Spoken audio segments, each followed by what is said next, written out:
ক্ৰীড়াই বঢ়াই স্বাভিমান, ক্ৰীড়াই ৰাখে দেশৰ মান।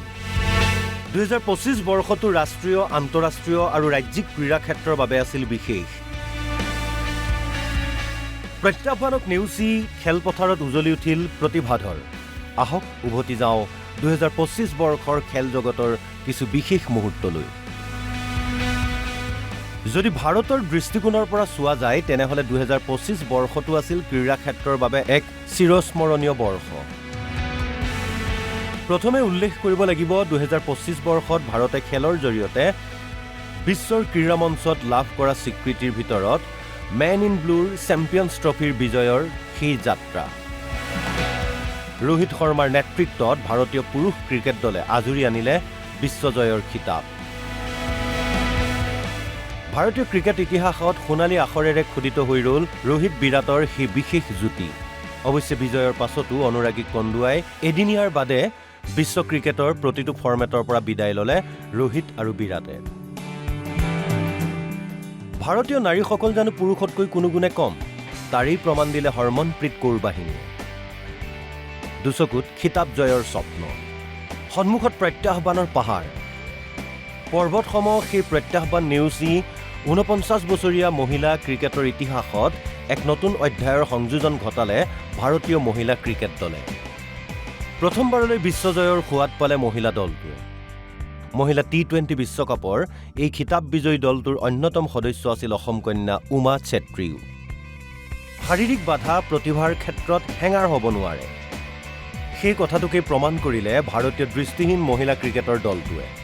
দৃষ্টিহীন ক্ৰিকেটৰ T20 বিশ্বকাপৰ খিতাপ জয় কৰি সমাজত এক বিশেষ বাৰ্তা প্ৰেৰণ কৰিলে ভাৰতীয় দলটোৱে। বিশেষভাৱে সক্ষম হ'লেও আকাশ চোৱাৰ বাবে এটা সুবিশাল মন যে লাগে, সেই কথা এই দলটোৱে প্ৰমাণ কৰিলে। ভাল লগা কথা এয়াই যে এই দৃষ্টিহীন ক্ৰিকেট দলটোতো অন্যতম সদস্য হিচাপে আছিল অসম কন্যা চিমু দাস। ক্ৰিকেটত যিদৰে 2025 বৰ্ষটো আছিল ভাৰতীয়ৰ বাবে বিশেষ, ঠিক একেদৰে অন্য খেলতো অব্যাহত থাকিল ভাৰতৰ জয়যাত্ৰা। ভাৰতে আজুৰি আনিলে এছিয়া পুৰুষ হকী চেম্পিয়নশ্বিপৰ বিজয়ীৰ খিতাপ। এই জয়ৰ জৰিয়তে 2026 চনৰ FIH পুৰুষ হকী বিশ্বকাপৰ বাবেও নিজৰ স্থান সুনিশ্চিত কৰিলে দলটোৱে। পৰম্পৰাগত খেল খো-খোত পুৰুষ আৰু মহিলা উভয় দলেই প্ৰথমবাৰৰ বাবে বিশ্বকাপ খিতাপ দখল কৰিলে। একেদৰেই স্কোৱাছতো বিশ্বজয় কৰিলে ভাৰতীয় দলে। এই জয়েৰে 2028 লছ এঞ্জেলেছত অনুষ্ঠিত হ'বলগীয়া অলিম্পিকলৈ যোগ্যতা অৰ্জন কৰিলে ভাৰতে। 2025 বৰ্ষৰ কাবাডী বিশ্বকাপতো মহিলা দলটোৱে আজুৰি আনিলে চূড়ান্ত বিজয়ীৰ খিতাপ। চীনক হৰুৱাই ভাৰতীয় মহিলা কাবাডী দলে বিশ্বকাপৰ ইতিহাসত খোদিত কৰিলে নিজৰ নাম। একেটা বৰ্ষতেই পেৰা আৰ্চাৰীৰ জৰিয়তে দেশজুৰি চৰ্চা লাভ কৰিছিল শীতল দেৱীয়ে। পেৰা আৰ্চাৰীৰ বিশ্ব খিতাপ দখল কৰা উচ্চ শিক্ষিত শীতলৰ কাহিনীয়ে সকলোকে এক নতুন প্ৰেৰণা যোগাইছে। একেদৰে ভাৰতীয় মহিলা আইচ হকী দলে লেণ্ডমাৰ্ক এছিয়া কাপত ব্ৰঞ্জৰ পদক দখল কৰিবলৈ সক্ষম হয়।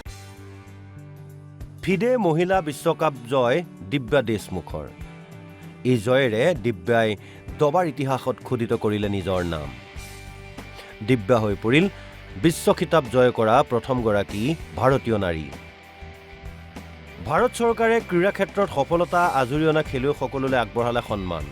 আৰ্চাৰ মনু ভাকেৰলৈ মেজৰ ধ্যানচাঁদ খেলৰত্ন সন্মান। দবা খেলৰ আশ্চৰ্য ডি গুকেশলৈও মেজৰ ধ্যানচাঁদ খেলৰত্ন সন্মান। ভাৰতীয় মহিলা ক্ৰিকেটৰ অধিনায়ক হৰমনপ্ৰীত কৌৰলৈও মেজৰ ধ্যানচাঁদ খেলৰত্ন সন্মান। পেৰা অলিম্পিকৰ স্বৰ্ণজয়ী প্ৰবীণ কুমাৰলৈও মেজৰ ধ্যানচাঁদ খেলৰত্ন সন্মান। 32 গৰাকী খেলুৱৈলৈ অৰ্জুন বঁটা। BCCIৰ জীৱনজোৰা সাধনা বঁটা ক্ৰিকেটৰ ভগৱান শচীন তেণ্ডুলকাৰলৈ। আন্তঃৰাষ্ট্ৰীয় ক্ষেত্ৰতো বহু খেলুৱৈলৈ আগবঢ়োৱা হ'ল চলিত বৰ্ষত সন্মান। এথলীট আৰমান ডুপ্লেণ্টিছলৈ বিশ্বশ্ৰেষ্ঠ খেলুৱৈ বঁটা। চাইমন উইলছলৈ মহিলা বিশ্বশ্ৰেষ্ঠ খেলুৱৈ বঁটা। ৰিয়েল মাদ্ৰিদলৈ সৰ্বশ্ৰেষ্ঠ দলৰ সন্মান। বিশেষভাৱে সক্ষম পেৰা ছুইমাৰ জিয়াং ইৱানলৈ বৰ্ষশ্ৰেষ্ঠ খেলুৱৈৰ বঁটা। লৰিয়াছ ৱৰ্ল্ড স্পৰ্টছ এৱাৰ্ডৰ অধীনত উপৰোক্ত খেলুৱৈসকললৈ এই সন্মান আগবঢ়োৱা হ'ল। ভিন্ন শিতানত ভিন্ন প্ৰতিযোগিতাত বহু খেলুৱৈয়ে নিজৰ পাৰদৰ্শিতা প্ৰদৰ্শন কৰিলে। এই তালিকা বহু দীঘলীয়া। অসমতো খেলক প্ৰাধান্য দি আয়োজন কৰা হ'ল খেল মহাৰণৰ দৰে অনুষ্ঠানৰ। সকলো দিশৰ পৰা ভাৰতৰ বাবে 2025 বৰ্ষটো ক্ৰীড়া ক্ষেত্ৰত হৈ পৰিল বিশেষ বৰ্ষ। আগন্তুক বৰ্ষতো এই বিজয়ৰ ধাৰা অব্যাহত ৰখাৰ বাবে সকলোৱে ল'লে নতুন পণ। Sports desk, Assam live 24।